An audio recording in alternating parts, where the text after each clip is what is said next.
In the previous video, we introduced enthalpy as a measure of the energy change that was taking place inside of a process, some kind of a chemical process that took into account pressure volume work that was being done. Okay, so when we looked at enthalpy, we symbolized it as delta H. Okay, now when we write delta H, we could either write it the way I just wrote it here, or we could write it as delta H with a little zero next to it, okay, in the superscript. Okay, this zero here means that we're under standard conditions.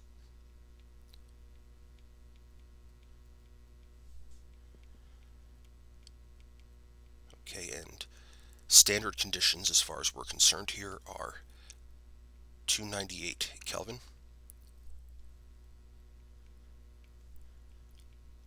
1 atmosphere of pressure. Now, we can record or measure enthalpies for any number of types of processes. I mean, we've already seen that we can measure or report say the enthalpy of a reaction under standard conditions. Okay, so that Rxn becomes a descriptor that lets us know what type of a process we're looking at. Okay, if we're looking at something boiling, we would be talking about the enthalpy of vaporization. Okay, or if we were talking about something that was freezing,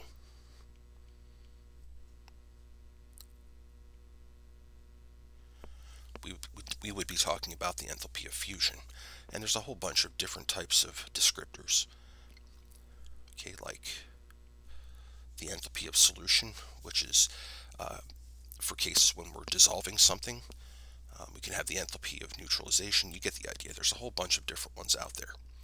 Now, one type of enthalpy that we're specifically interested in is called the heat or the enthalpy of formation.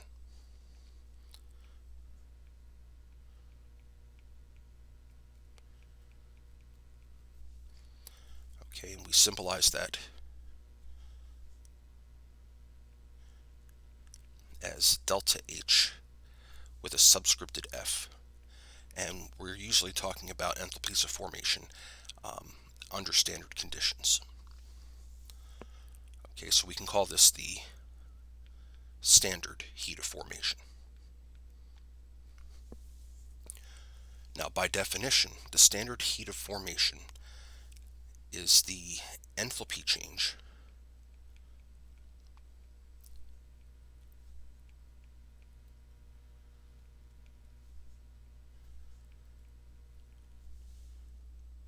for a reaction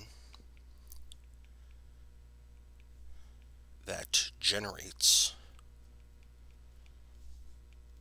a substance, actually I should say, generates 1 mole of a substance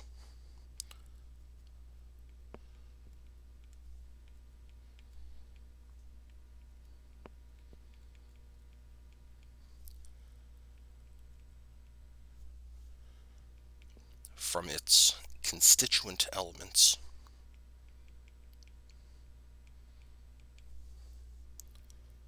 in their standard states.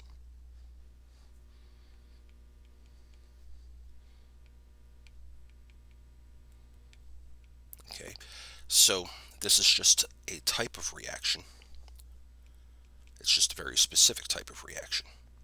So you can have an enthalpy of formation or a heat of formation to describe the formation of, say, methane or water or any one of those things. Okay, so let's go with water actually. Okay, so if we were interested in the standard enthalpy of formation for water, okay, the reaction that we would be describing would be water being created from its constituent elements, so we have H and O, but H doesn't come in form of hydrogen atoms. In its standard state, it's going to be coming in its elemental form. Okay, and it's going to be a gas. Okay, O2 also does not come in atom form, it comes in molecular form, so we have O2 atoms, or sorry, O2 molecules, again in the gas phase. Okay, and then from that we're going to produce liquid water. Now remember, when we're balancing these things, that we don't have to use whole number ratios. In fact, we need to use whatever ratio that gets us to 1 mole of water being produced. So while we would normally put a 2 in front of the water in the H2, instead we're going to put a 1/2 in front of the oxygen. Okay, and the enthalpy for this reaction, if we look it up in our table at the back of, well, let's not do that yet. Let's say we want to know what the enthalpy of our reaction is. Okay, well, the way that we find the enthalpy of a reaction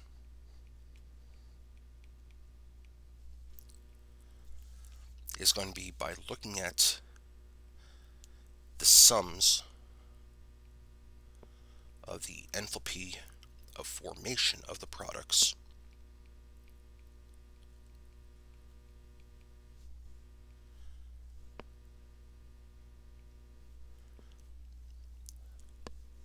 and I should put the sum there, minus the sum of the enthalpies of formation of the reactants.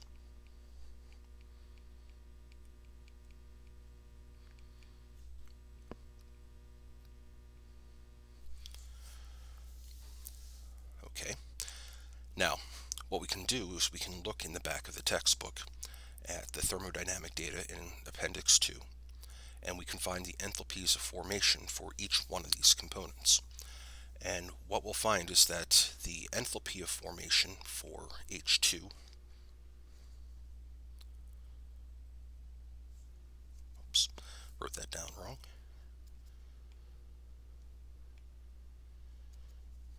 Okay, the enthalpy of formation for H2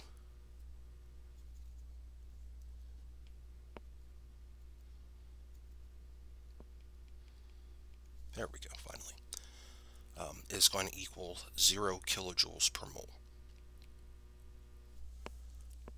Okay, and the enthalpy of formation under standard conditions for O2 is going to be equal to, again, 0 kilojoules per mole.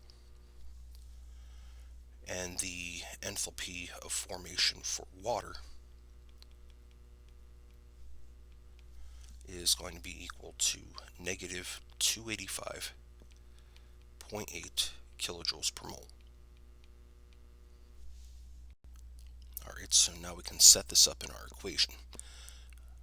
If we write this out, okay, the enthalpy of a reaction, of this reaction I should say, is going to be equal to the sum of the enthalpies of the products. Now we have only one product, that's water, okay, and we are producing 1 mole of water, as indicated by the fact that there's a coefficient of 1 assumed to be in front of it. So it's going to be 1 times the enthalpy of formation of water.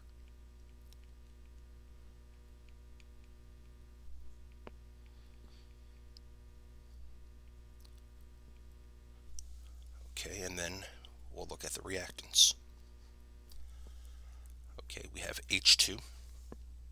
Okay, if we look at our equation up here, we see again there's a 1 assumed to be in front of that H2. So it's going to be 1 times 0 kilojoules per mole. Plus, if we look at oxygen, that's a 1/2 in front of it. Okay, and that is also 0 kilojoules per mole.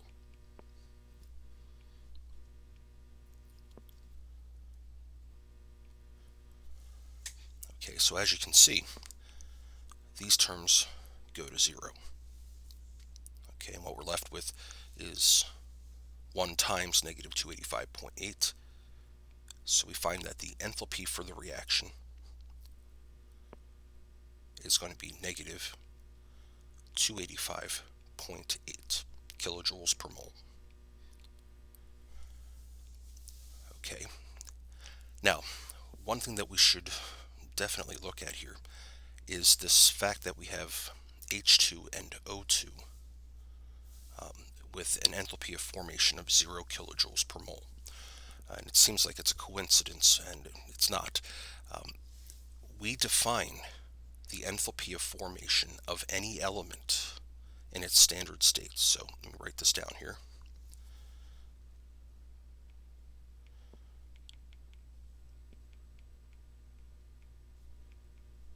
So the enthalpy of formation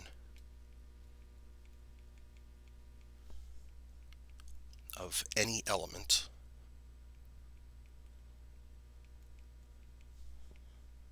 in its standard state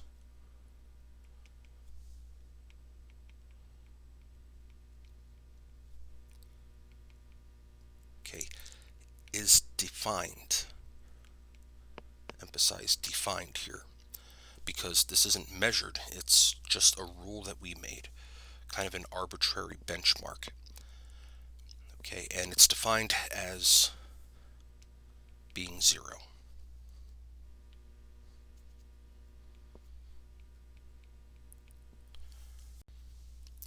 So what this means is that the enthalpy of formation for a substance is going to be equal to the enthalpy of the reaction that produces that substance from its constituent elements.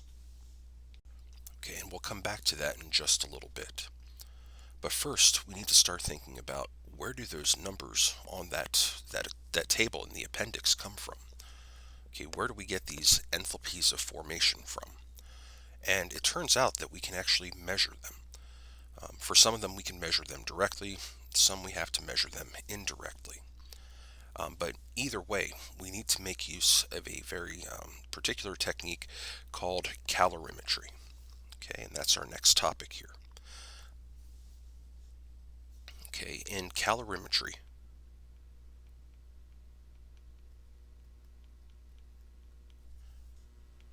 okay, we are going to be measuring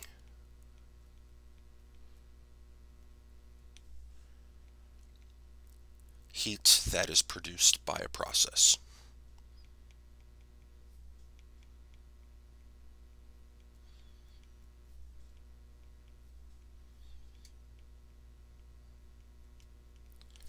Okay, whether that is a reaction, a combustion, a neutralization, fusion, vaporization, any of those things. Okay, and it operates on the principles that we learned about with the first law of thermodynamics. Okay, and we're going to tackle that in the next video.